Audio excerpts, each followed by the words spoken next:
Bueno, taza hau, gaur estrenatzen ditugu tazak, así que gero bukatzen duzunean zuretzat. Oso, mi esker. Gure taza berriak. Mi esker, ¿qué pasa? Ni bau nirean nire izenarekin, baina, bueno, hori ja hemen aparte jarri dut, hori zuretzat. Mi esker. Zango da. Eta ongi etorria. Mi esker. Esan dugu bezala, gurekin Albina Stardust, lehenengo podcasta ez gonbidatuarekin bakarrik, baizik eta lehenengo podcasta publikoarekin. Hemen ditugu. Publikoa dugu, kaixo, agurtu, txalo bat. Osongi, fuerte, entzun dagia, zuen txaloa. 30.000 pertsona. 30.000 dugu, Navarrarena beteta, hori da. Osongi. Bueno, klaketa egingo dugu, azteko? Venga, 3, 2, 1.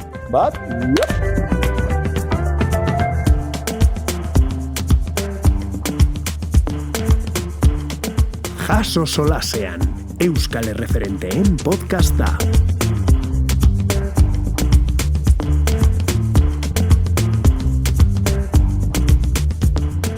Lehenik eta behin ongietorri Albina, Jasi Kastolara.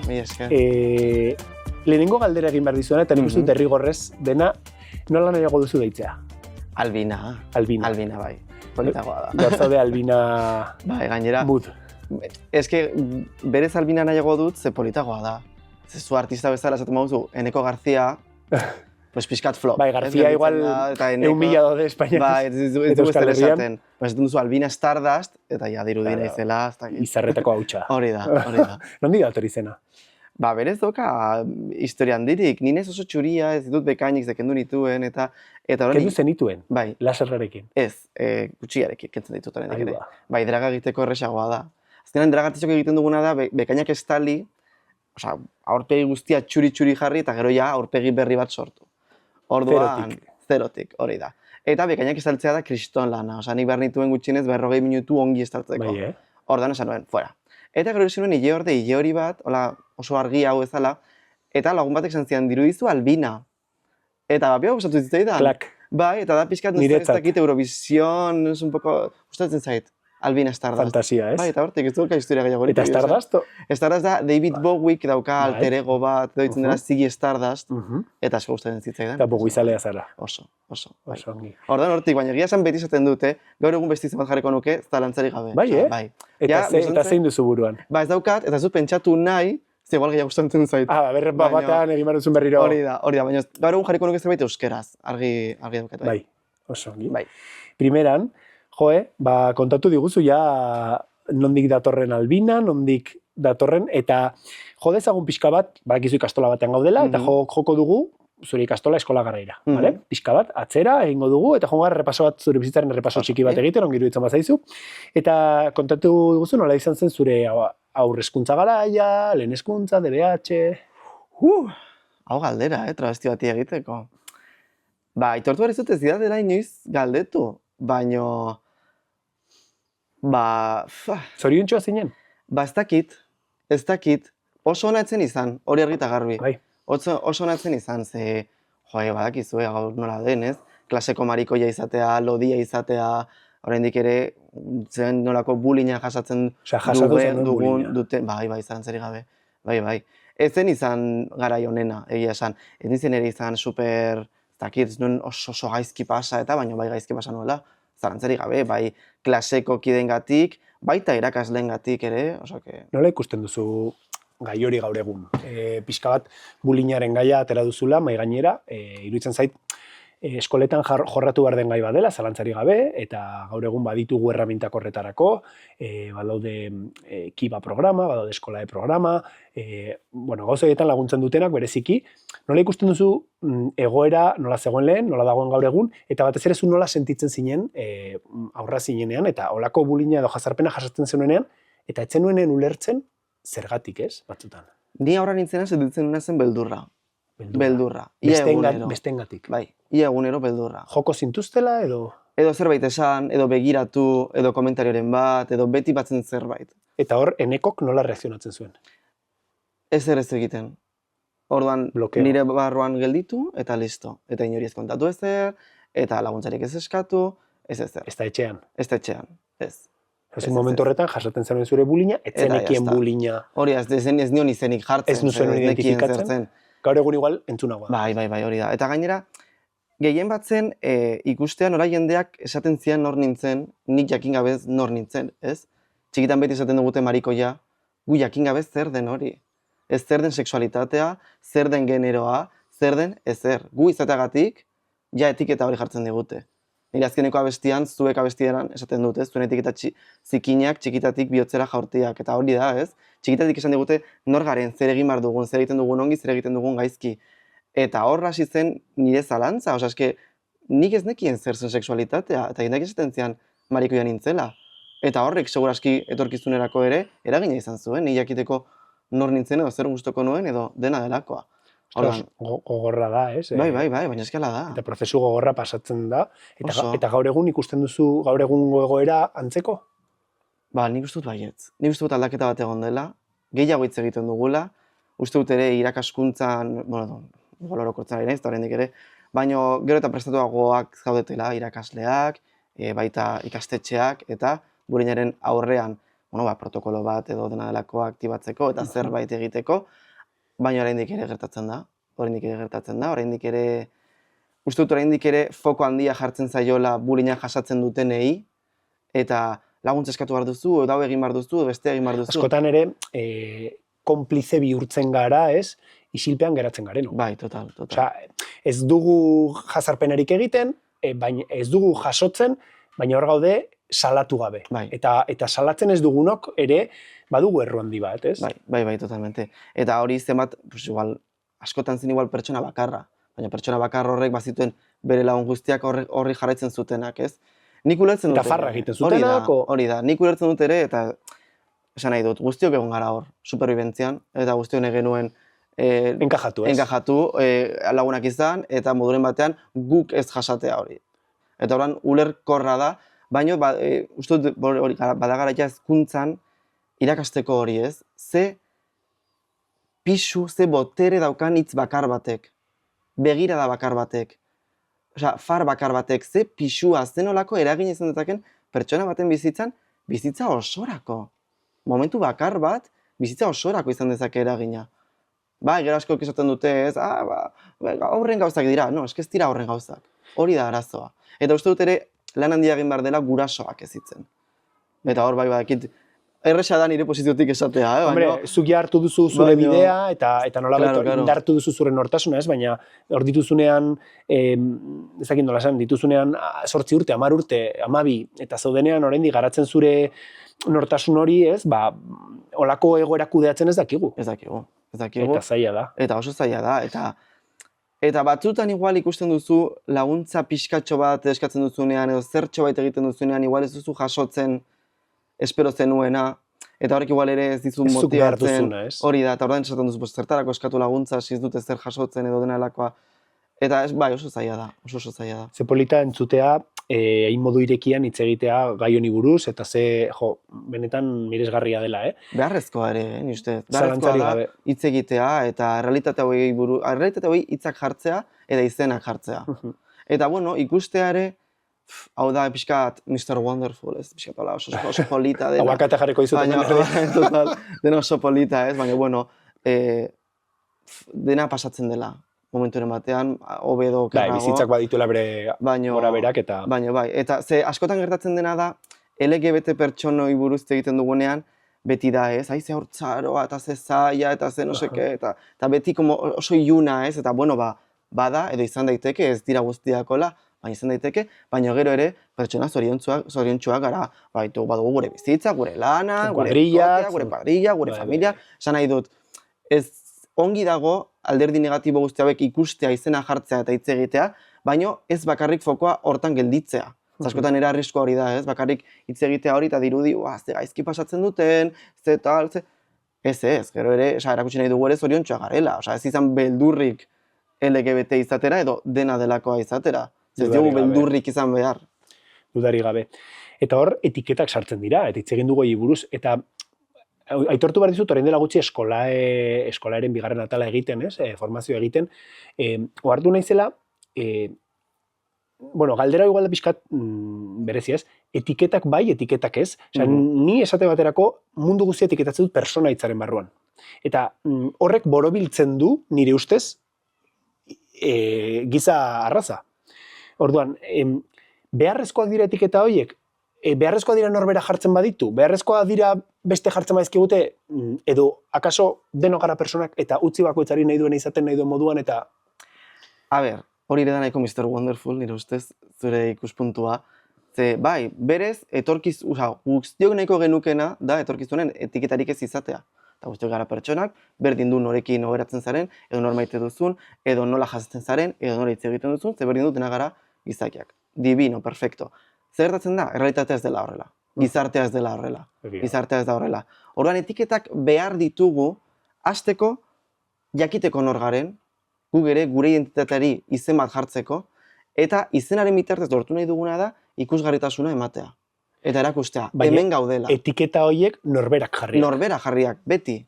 Beti. Eta pertsona batek esaten badizu, neska dela, edo mutila dela, edo marika dela, edo boiera dela, edo dena delakoa dela, egin behar dugun gauza bakarra da, jaso eta respetatu. Eta punto. Jaso, begira, no? Zinon gilotu dugu. Jaso eta errespetatu, jazta. Ezin dugu zalantzan jarri pertsona batek ze etiketa erabiltzen dituen, ezin dugu kolokan jarri pertsona batek nola definitzen duen bere burua, ze berak bere burua horrela definitzen badu, ez dugu gehiago egiteko. Punto, hor bukatzen da. Egin behar duguna da, pertsona hori lagundu, berarekin bidea egin edo dena delakoa, baina jazta, ezin dugu zalantzan jarri. Nik ikusten dudanean telebistan eta guzti hauetan debate, zein da debatea? Zein da debatea pertsona baten identitatearen inguruan? Eske ezin dugu debatitu. Guk ezin dugu iritzirik izan. Respetatu eta pertsona hori horrela definitzen da, horrela dago eroso. Jazta, guk etiketak behar ditugu jakiteko zein den errealitatea. Barkatu, zein den errealitatea.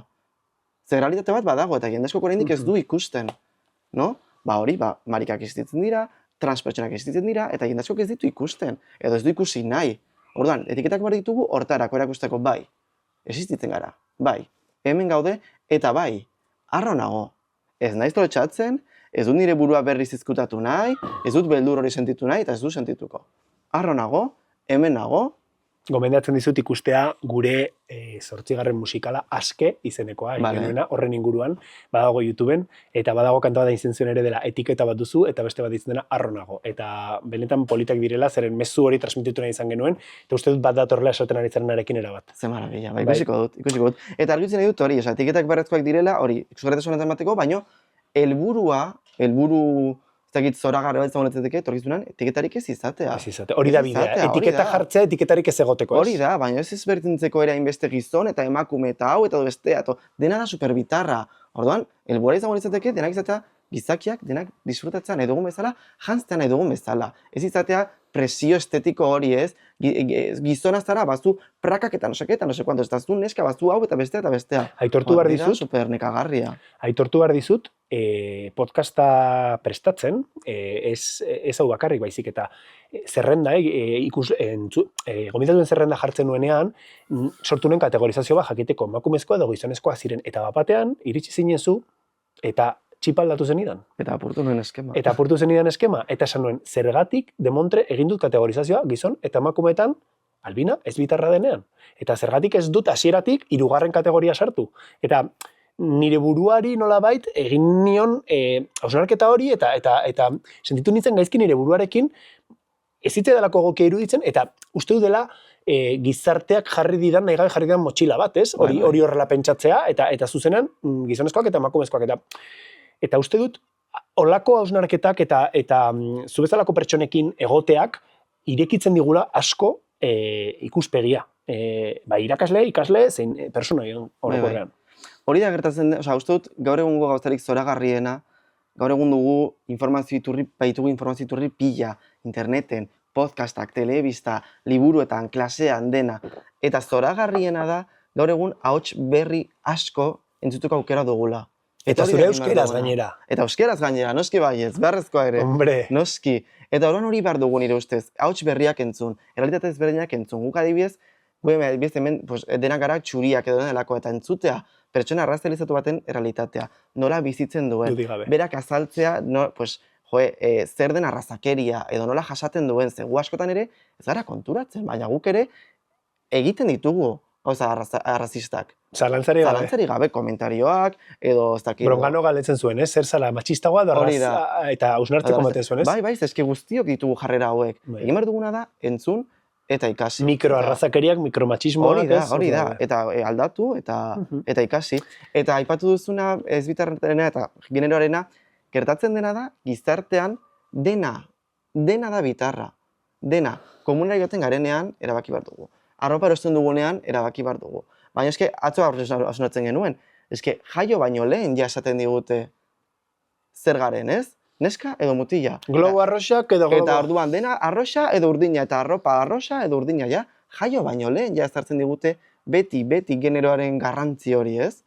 Zugor Super Barbie etorri zara, Ze gaur nik nire dragarin bitartez asko aldarrikatzen dut arroxa politikoa, esaten duguna, ez? Arroxa askotan lotua izan da feminitate batekin, baina beti feminitatea landu da oso aulezietik eta polita. Baina arroxa izan daiteke ere supera alduntzailea, eta gaitezke hemen, eta... Bai, ez arroxa ez da, arroxari eman zaion kutsu hori, arroxak ez dauka. Gizarteak eman dio. Arroxa kolore bat da. Zergatik ez? Osongi. Hori ez da batzen dut nire mazte eta nire marekin, ez? Zenbat arroxa mota dauden, zenbat berde eta zenbat txuri mota dauden. Dena. Eta bakoitzak du berea. Claro. Osongi. Eta gero bakoitzak ematen dion boterea. Bakoitzak ematen dion indarra. Eta ahulduntze hori, ez? Bai. Pasako gara zure bizitza profesionalera pixka bat, eta batez ere mundu artistikora, ez? Igual politagoa da, eta izuzen ere, bueno, utzi dezagun drag mundu alde batera orain, eta, bueno, lotuta dago lain batean, ez? Baina, oraintxe bertan, diska atera duzu. Bai. Izar izeneko diska, ez da, ez banago ker? Bai. Eta esan behar dizut, que me ha encantado. Bai, zaizu. Bai, asko. Eta pena eman dit, Spotify jarri dudanean, entzule kopuru ikustea. Zen uste dut merezi dituela asko entzule gehiago. Bueno, azkenean... Azten ari zarelako, eta badakite. Baina, iruditzen zait, fantasia bat. Nire helburua ez da azkenean abeslari izatea, eta zakitzen bat entzule izatea, donalakoa izatea, ze ez dut hori bilatzen. Ni bilatzen duana da jende inspiratzea, showak egitea eta showen bitartez jendea laguntzea. Ja, baina lortuko bagenitu entzule gehiago, mezu hori gehiago iritsiko litzateke. Musika egin dut azkenean nire mezua beste modu batez zabaltzeko. Hori Jogurina Borobak irakatsi zidan, eta esan zidan hori, azkenean guk egiten duguna showetan, edo telebistan egiten duan lana, edo podcasten egiten duan lana, edo dena delakoa, ere zabaldu dezakegu musikaren bitartez. Azkenean dela modu oso polita jendeari iristeko, ez? Eta bueno, gu espero jendeak entzutea eta gustatzea eta inspiratzea, baina, bueno, azkenean, ulertzen dut ere, genero mota, musika generoa ez dela mainstreamena gaur egun. Bueno, izu, house dance edo zer izan daiteke, ez? Ikusiko dugu tuli pixka bat, eta gero komentatzen dugu, bale?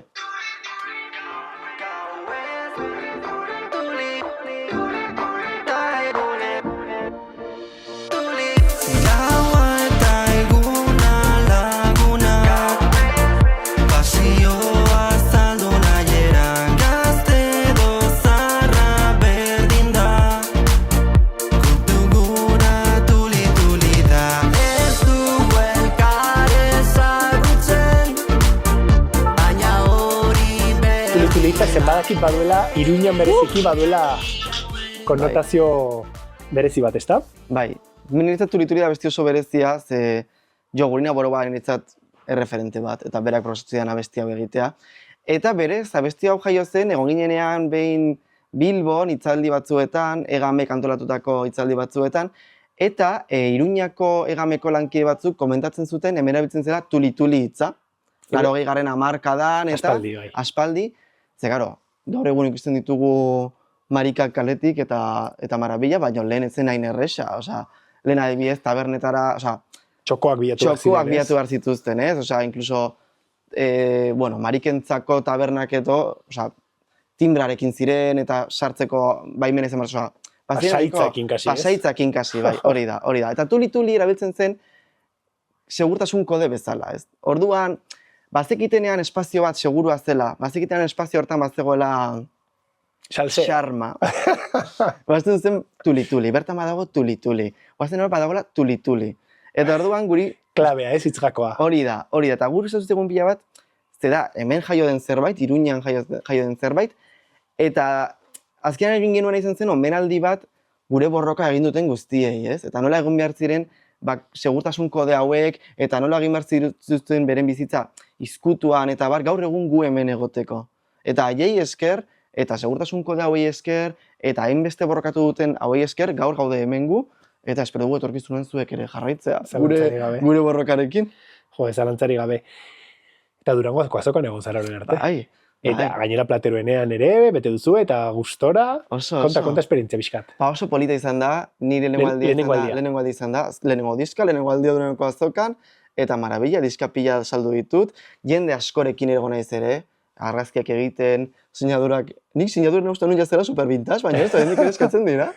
Eta hori sinadurak. Ez que draga pixkat vintage bada, Bai, badu bere punto vintage ere. Gustatzen zaigu gainera formatu fisikoa, eta dena, niri formatu fisikoa izatea asko gustatzen zait, bai, eta izan da marabila, jendarekin egotea, jendare hurbiltzea, eta esatea, zema gustatzen zaigun egiten duguna, edo nola inspiratzen dugun, edo zema gustatzen zaigun podcasta, edo telebistan egiten dudan lan, edo dena lakoa da zoragarri. Eta gero nintzen ere, hautsenean, showa eskaintzen, eta marabila, egon zen lekua beteta, jendeak gelditu zen kanpoan, incluso. Egia kolaborazio bat egin duzu Kainakairekin eta Jogurinarekin beste bat, ez da? Kainakairekin, Jogurinarekin, baita ere Xarma Leon eta Divina Komedia travestiekin, eta baita egin dut Arribitxi musika taldearekin, dela Aitor eta Iker dela musikari zoragarriak, Aitor Burlatakoan, bezala, eta da marabila, egin duguna izan da remix bat, niri, bueno, aurreratzen nahi zen, baina gustatzen zait pila bat, euskal tradizioa, nire tradizioa edo, hartzea eta birmoldatzea edo berritzea moduren batean,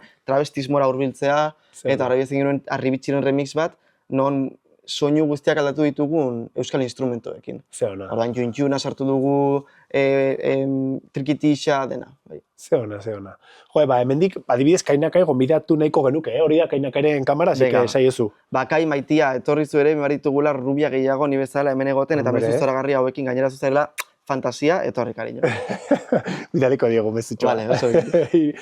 Orduan, kolaborazioz, beteta dago, diskau. Nola kontaktatzen duzu haiekin eta iristeko haien gana? Egia da denak direla lagunak, nire kasuan. Eta nire ustean zait, azkenan nire diska da, baina moduren batean guztiona da.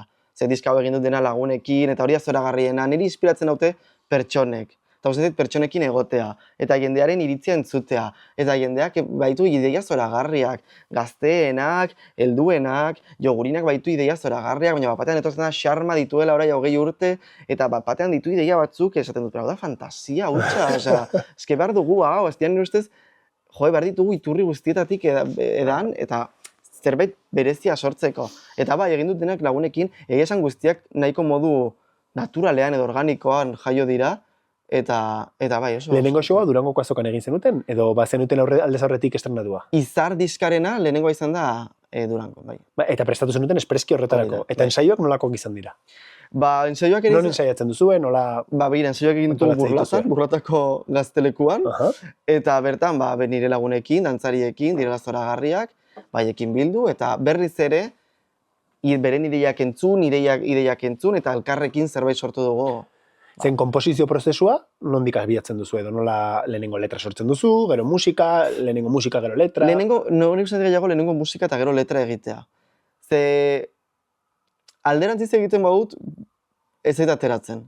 Ni saiatzen naiz letrak idazten, edazten naiz, eta tal, baina gero ezakit musika non sartu, ni beti esaten dut, ni naizela musikaria, ni naiz abeslaria. Interpretea. Ni naiz travestia, eta nintzen egiten dena da travesti izan, eta jazta, musika egin dut orain, ze gustatzen zait, uste dut hori, mezua zabaltzeko ere, izan daitekela, eta guai.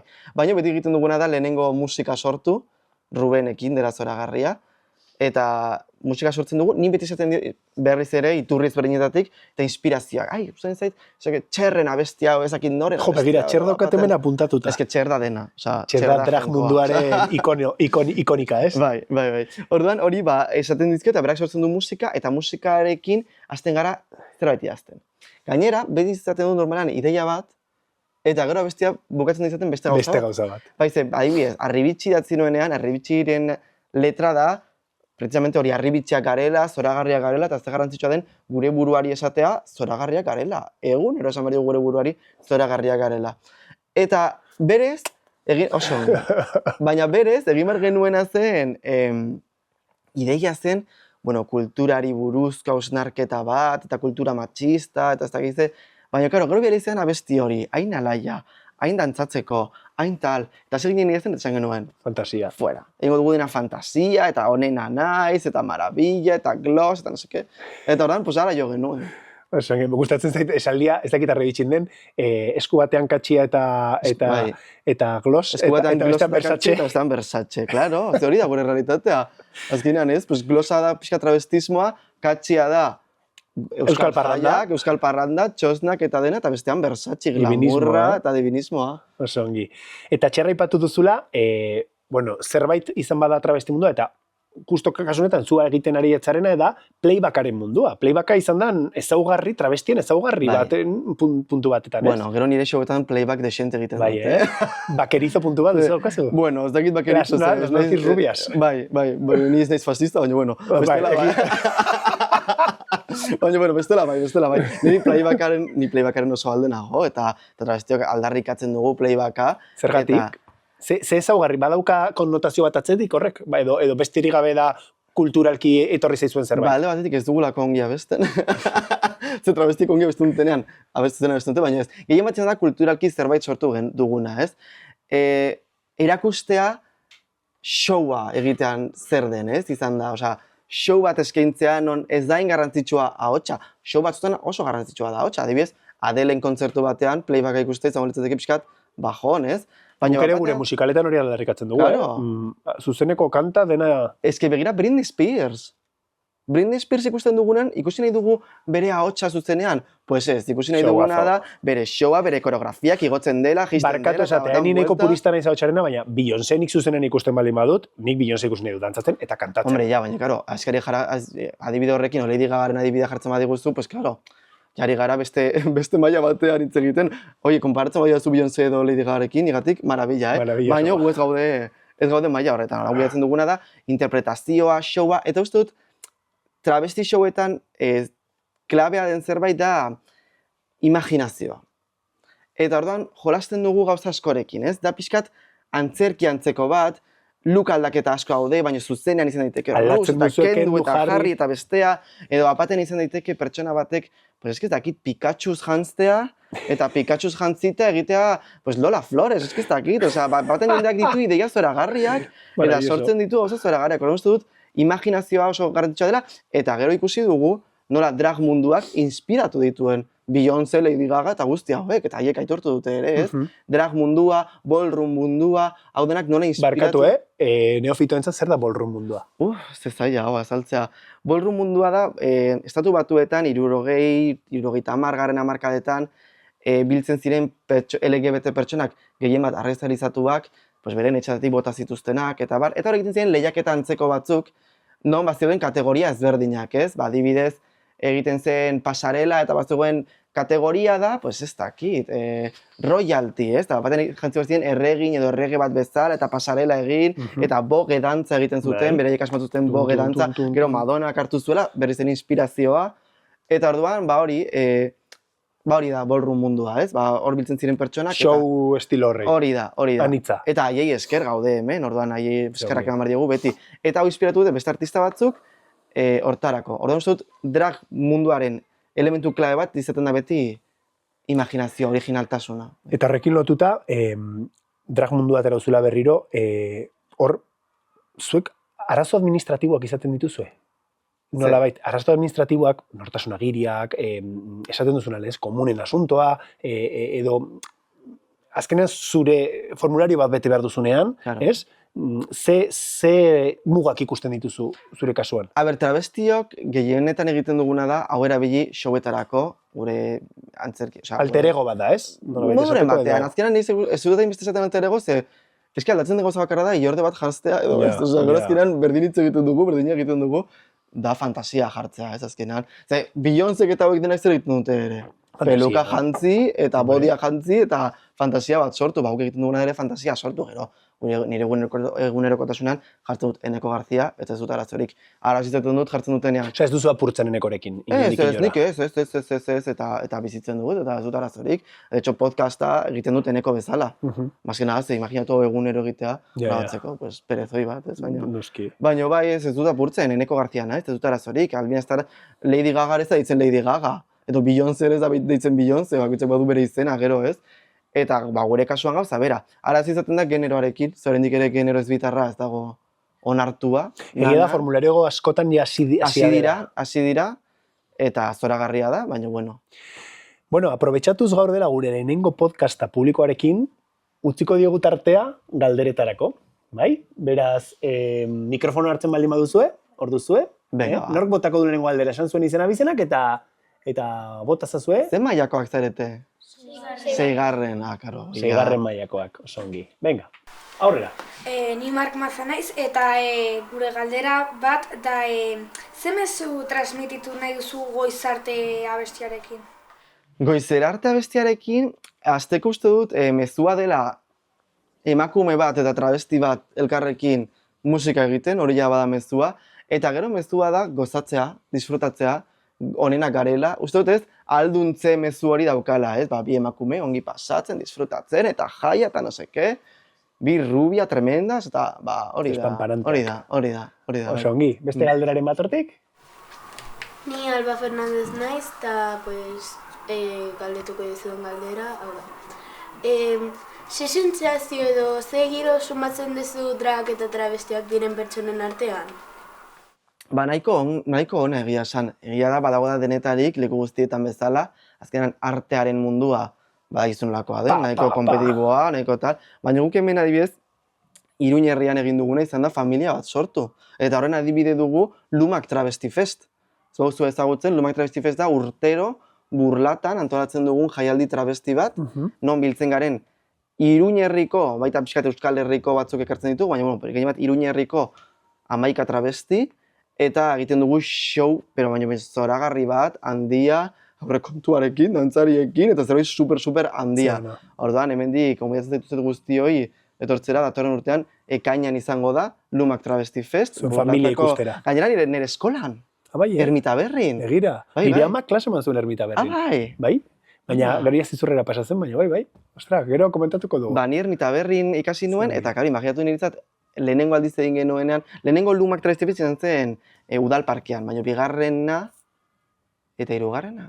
Hori zantza ditut. No, hau da, hirugarrena, pixka galduta nago. Baina azkeneko egin ditugu Ermita Berrin. Eta imaginatu niretzat, hori, bulina jasan nuen eskolan, eta tal, batean horregotea, nire abestiak egiten, holtzan, jendea begira, eski hori da pasada bat. Aurten ere gonitzen ebiz burratako txosnetan, eta kriston ilusioa gintzidan. Oso ongi. Azkeneko galdera, venga. Kaixo, ni Amets naiz, eta ni Irati. Eta daukagun galdera da. Pertsona batzuk uste dute drag guztiek arreta deitu besterik nahi ez dutera. Eta horregatik jantzen eta makiatzen direla horrela. Zer hitz duzu honi buruz? Egia da, moduren batean, arreta deitu nahi dugu. Azkenean gu jantzten garenean horrela eta kalera ateratzen garenean, jendeak begiratzen gaitu. Eta espero dugu begiratzea, imaginatu bestela, ze aspergarria. Niri txikitan ez den zian, gaztetan, nera behan nintzenean jartzen nuen kolorretako hileak eta no seke, eta nera amak zian mundu guztiak begiratzen zaitu, ten izaten nion. Ama, eski hortarako ateratzen iz kalera. Eski bestela ez niz ateratzen kalera. Demora gehiegi pasa dut izkutuan, orain edo jendeak begiratzea. Eta travestiok egiten duguna da, horrela jantzi, azkenean badakigu eskema bat apurtzen ari garela, zerbait apurtzen ari garela, eta jendeak begiratzen gaituela, eta galderak egiten dituela. Eta hori da zoragarriena, debateak irekitzea, jendeak galderak egitea, jendeak zerbait berria ikustea, ez? Zer zara, neska da mutila, zer uste duzu? Zergatik planteatzen duzu galdera hori? Zuk zer erantzungo zen idake? Eta hori da zoragarriena, ez? Debateak irekitzea, azkenan lehen aipatu dugu, ez? Jendeak ez badu zerbait ikusten, askotan igual paso egiten du, ez? Ba ikusten dutenean, hori da zoragarriena, eta gero inspiratzea jendea, ez? Igual jendeak ikusten gaitu eta batean esaten du, oie, pues te marabila, nik nahi dut olako soineko bat, olako hilea jantzi edo dena delakoa. Gehitu nahi dut ere hemen, draga, liburuzte egiten dugunean, badugu ideia bat buruan, ez? Dela beti pelukoia, takoiak eta arroxa edo purpurina edo dena delakoa. Baina draga egin daiteke modu askota. Egon daiteke drag bat, atentzio deitu nahi ez duena, eta bere barnean, eta bere janzkera despanparante batez izate. Bai, izan daiteke, imaginatzen dut, nik ez dut ezagutzen, baina gehien batzen nahi nuen, izan daitekela pelukarik gabe, izan daiteke bizarrarekin, izan daiteke eta koiri gabe, izan daiteke maskulinoa, badaude ere dragkinak, badaude pixkat generoa beste modu batzutan performatzen dutena, ez? Azkenean egiten duguna da, generoa adierazpenarekin jolastu. Baina jolas hortan, sartu daiteke dena. Maskulinoa, femeninoa, ez da bat, bizarra, ez bizarra, ilea, bestea, osea, nahi duguna egin dezakegula, eta ulertu behar dugu ere, edonork egin dezakela. Emakumeek, gizonek, ezbitarrek, guztiok, azkenan hau da arte bat. Arte bat, Eta beste bat bezala. edonork egin dezake. Eta artea aipatu duzula, komentatu nahi dut ere, musikalak, ni fanatiko absolutuan, Ni ere, musikalena. baina asko, oso. orain komentatuko dugu. Eta zergatik egozten zaizkio musikalak beti, eta gizonezkoen kasura noa, homosexualei, eta beti dute konnotazio hori, ez? Jo, eske es maricón porque ve musicales. Eske, Ja. eta ni naiz barkatu esatea, baina hemen reivindikatu nahi dut, heteroei ere musikalak gustatzen zaizkigu. Behintzat batzuei. Bai, baina hori da kontua, ez? Azkenean dena bauka etiketa, eta kontua da gainontzeko jartzen dutenan etiketa, ez? Hor dago arazoa. Bakoitzak gero bere buruari jarriko nahi duen etiketa, baina jendeak bestei etiketa jartzea hori da ez dagoena ongi. Eta hori gertatzen da, denarekin gertatzen da. Dantzarekin, arroparekin, musikalekin, bestearekin, denari jartzen diogu etiketak. Eta hori ez super nekagarria. Wicked ikusi duzu. Hombre, noski baietz. Of course. Podcastaren azkeneko kapitulua. Entzun nuen, eta eztabaidatzen nator horri buruz, ez nago ados, Ez da ados, ez nago ados. Ezin hitzaidan gustatu nor zen nor, baina uste dut, ni beste Dreamcast euskaldun bat daukat Wickedentzat. Bai. Proposamen bat. Bale. Bai. Niretzat Elfaba izaro izan barko litzateke. Bai, zuk uste? Bai. Eske olaientziartek daukan nire ustez indar hori, ez? Osea, olaientziarte da pertsona bat, nik ez dut ezagutzen hola aurrez aurre, baino olaientziartek ematen dit como indar momentu hori. Baita izarok ere, baina igual ez dakit, igual izaro irten daiteke ere, baina... Eta Glinda Miren Arrieta. Guazeneko, Bai. Ikusten dut hor badu hor puntu bat... Ja, izan daiteke. Bai, izan daiteke, bai. Nessa Rose, Ainhoa Larrañaga, ikusten dut. Nessa Rose, nor da? Gurpil aurkian doan. Bale. Ainhoa Larrañaga, Kisturra. Bale, egia da. Eta Bok, Janus Lester. Bale, ikusi dezaket, bai. Fillero, Peio ikusten dut. Peio reparaz? Ematen dio puntu bat. Nire ustez ez. Nork esango zenukezu. Ni jarri nuen kimetze txabe, guazeneko bat, uste dut berak superongi egingo lukela. Bai, Peiori falta zaio pixkat feminitate bat nire ustez pertsona hori egiteko. Zuk uste? Bai. Aztia, Kike erosten dizut bete. Bai, superona! Eta Urdangarin ere ez nuke... Baina Kike da superona. Bai, Madame Morribol, Ainhoa Arteta. Bai. Total. Eta hauntza, Claudio Landa.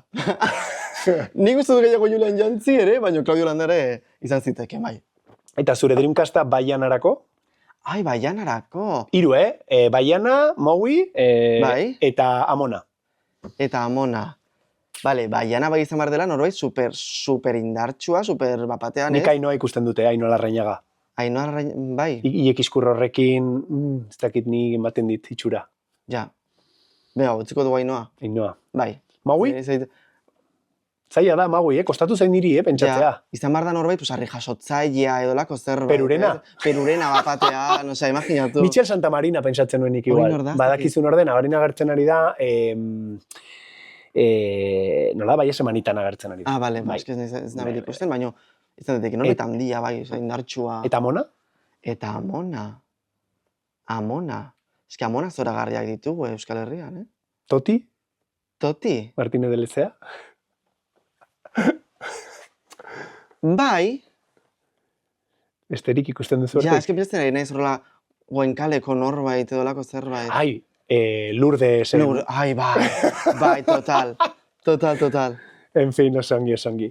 Bueno, bi azkeneko ataletara pasako gara, vale? Eta lehenengoa izango da, guztiei egiten diogun galdera, gonbidatu guztiei egiten diogun galdera. Zein da zure jaso momentua? Zure jaso momentua da, bizitzan jasota duzun momentu bat betirako, edota zure egunerokotasunean duzun momentiko berezi bat zurea dena. Wow. Bat aukeratu behar dut? Edo biak, bale. Bizitzan, betirako eramango da momentu bat, uste dut izango dela ermita berrin egin nuenean showa, lehenengo aldiz, lehenengo lumaken, horitzan zen. Ikasleen horren ere? Bai, bazeuden, bai. Izan zen pasada bat, osea, bai.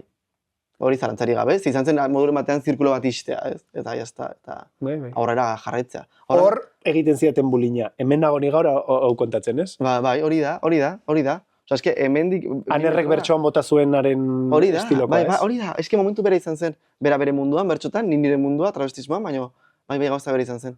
Eta gero, nire eguneko momentua, nire izat gosaria da nire momentu gogokoena. Gosaria da, de hecho, presa daukadanean, lehenago esnatzen naiz, nire momentiko hori izateko. Zeona. Bale, eta bukatzeko 10 galdera azkar, pipa. Venga, ba. Tita hor, pikadito. Dantza edo musika? Dantza. Ingelera saio bat, ala estenatokia? Estenatokia. Ingelera irakaslea dela ez dugu esan, baina... Banaiz. Ez dirudie, baina banaiz. Takonazo edo plataformon? Plataformon. Erosoago da, eta hori 2000ak. Chat GPT ala baserria? Chat GPT. Hau ia esan duzu, baina etiketak bai, ala denak zaku berean. Etiketak bai. Elikagai bat? Elikagai bat? Patata. Bai. Zure Ermitaberriko momentu hori deskribatzen duen hitz bat? Arrotasuna. Izardizkoaren kolorea? Arroxa. Euskarazko abesti bat, zuretzat?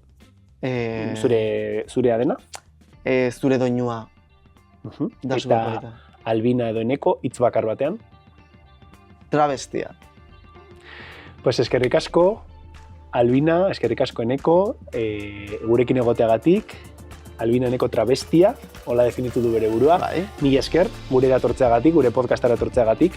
Zoragarri izan da elkarrizketa, uste dut asko ikasi dugula denok, eta ikuslegoak ere, eta hemen egon izan ditugun gonbidatuak ere.